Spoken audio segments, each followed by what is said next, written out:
राधे राधे दोस्तों आने वाली 31 तारीख का दिन बहुत ही खास है क्योंकि राधा अष्टमी आने वाली है। वो है 31 अगस्त को। वो दिन जब हमारी बरसाना वाली लाडली सी राधा रानी का प्रकट हुआ था। कहते हैं ना, राधा नाम बिना अधूरा, कान्हा का हर गीत, राधा में ही बसते हैं श्याम सुंदर के प्रीत। इसलिए जन्माष्टमी जितनी ही महिमा राधा अष्टमी की भी मानी जाती है। तो इस साल 2025 में राधा अष्टमी रविवार 31 अगस्त को मनाई जा रही है।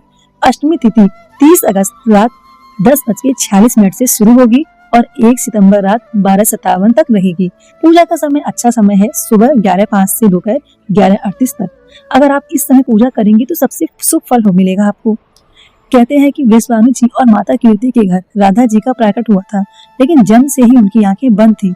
जब पहली बार राधा जी ने श्री कृष्ण को देखा तभी उनकी आंखें खुली। ये हमें यही सिखाता है कि राधा का जीवन केवल और केवल कृष्ण प्रेम के लिए है। इसलिए हम सब जब राधे राधे कहते हैं तो हमारे अंदर भी वही प्रेम जगता है। दोस्तों, हिंदू धर्म में राधा अष्टमी के पर्व का अनूठा महत्व कहा जाता है कि इसी दिन राधा रानी का प्रकट हुआ था। ऐसी मान्यता है कि जिस दिन वृषभानु जी को एक तालाब के मध्य खिले कमल के पुष्प के बीच नन्ही राधा जी मिली थी, वह तिथि अष्टमी ही थी। तभी से अष्टमी तिथि को राधा जयंती या राधा जन्मोत्सव का पर्व मनाया जाता है। इस दिन राधा रानी के साथ श्री कृष्ण की पूजा का भी विशेष महत्व है। धार्मिक मान्यताओं के अनुसार राधा अष्टमी के दिन व्रत पालन कर राधा कृष्ण की पूजा करने से भगवान श्री कृष्ण प्रसन्न होते हैं और भक्तों को मनवांछित फल भी देते हैं। साथ ही इस व्रत की विधिवत पालन से गृहस्थी में सुख और सौभाग्य समृद्धि की भी वृद्धि होती है। इतना ही नहीं, राधा अष्टमी की तिथि पर मध्या काल यानी दोपहर के समय श्री कृष्ण और राधा जी की पूजा करने का अत्यंत लाभदायी माना गया है। तो दोस्तों, अब जान लेते हैं राधा अष्टमी की पूजा विधि। तो चौकी की स्थापना के लिए सबसे पहले चौक या रंगोली बनाएं। अब इस पर चौकी रखें और फिर चौकी पर लाल रंग का कपड़ा बिछा दें। चौकी पर आप भगवान श्री कृष्ण और राधा रानी का फोटो या आपके पास में उनकी मूर्ति है वो आप स्थापित कर अक्षत रखें और इसके ऊपर कलश की स्थापना करें।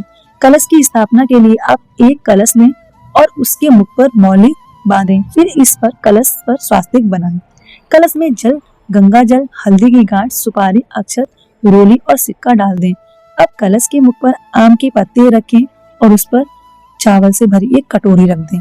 अब भक्तजन आम के पत्तों पर और चावल से भरी कटोरी पर चंदन रोली लगाएं। इसके बाद कलश पर रखी इस कटोरी पर राधा जी और कृष्ण जी की प्रतिमा विराजित करें। अगर आपके पास में लड्डू गोपाल जी हैं तो उनका भी श्रृंगार करें, उनको भी नए वस्त्र पहनाएं और पूजा स्थल पर विराजित करें। साथ में गणपति जी को भी स्थापित करना ना भूलें। गणेश चतुर्थी तो वैसे भी इस टाइम चल रही है, क्योंकि सबसे पहले उन्हीं की पूजा की जाएगी। भगवान गणेश जी को सुपारी, पान, अक्षत, दुर्वा और पुष्प अवश्य अर्पित करें। सभी प्रतिमाओं की भगवान जी की स्थापना के बाद सभी पर गंगा जल छिड़कें और चंदन रोली का तिलक लगाएं।